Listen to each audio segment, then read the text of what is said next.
Hi there, Tad Hargrave from Marketing for Hippies. Hope you're doing well. And I had a conversation on a puttering session the other day, and actually it wasn't a puttering session, it was a call with a colleague of mine well, there may be some collaborations down the road I could see.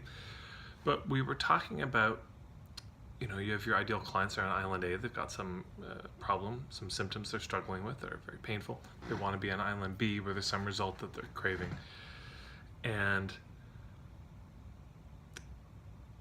one of the things she pointed out was that you've got to, I asked her a question. I said, am I hearing you right that you feel like you have to have an unconditional love for the people on Island A? She said, maybe not unconditional love, but you have to at least understand them and have some empathy for these people. And that struck me as very true. That I've seen it sometimes where people pick a target market that maybe they've got some judgment of. Yeah, they've got some not good feelings about. So for example, let's say you were a man and you'd been, well, in your experience, hurt by a lot of women in your life. And then you want to become a women's coach because you want to help these women not hurt, people like you got hurt so much. You see the trouble in this is they're going to feel, the women will feel you coming from this place of trying to fix them. Or you're an activist and you think, I'm going to work with rich people. But you've spent your whole life hating the rich and criticizing the rich. And now, they're going to feel the judgment and shut down. And you can probably think of your own examples of groups of people you might have some judgment. I mean, valid or not, petty or not, if it's there, they're going to feel made wrong. They're going to feel fundamentally criticized, and that will cause them to step away and not trust you. You've all felt it when you talked with somebody who you felt really got it, really understood you, had a lot of, empathy for your situation, and their help was coming from that.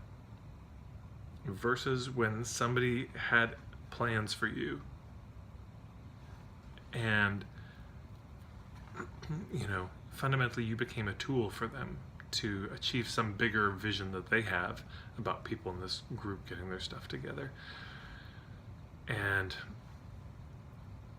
it's a terrible feeling. It's a terrible feeling to be seen in that way. So this is one of the reasons why it's so powerful and useful to be working with people, especially if you're a service provider in the healing industry. But if you can work with people where you've gone through the same thing, that old saw of your deepest wounds can be a doorway to your truest niche. It's often true in those ways. If you help people with things you've struggled through, man, you just have an insight, a compassion, and empathy, such a deep understanding of what it's like to be there. It makes writing your sales material much easier. It means that when you write it, they're gonna say, wow, this person gets it, and they're gonna feel not defensive. Because especially when you're in the healing arts, especially when you're trying to help people grow or heal in some way, man, if they feel judged by you subtly, it's no good. Let's say you're, a muscle builder and you had a judgment about people who are really, really skinny. You're too thin. I'm gonna help you put on some weight. Or the opposite, oh, you have too much weight. If people feel that level of disgust or disdain, condescension, kind of looking down on, it's no good. So anyways, it seems like an obvious thing, but it struck me that has to be there. This is a very important question to ask when you're looking at your niche. Do I admire these people? Do I respect them? Or do I look down on them? So just a simple thought.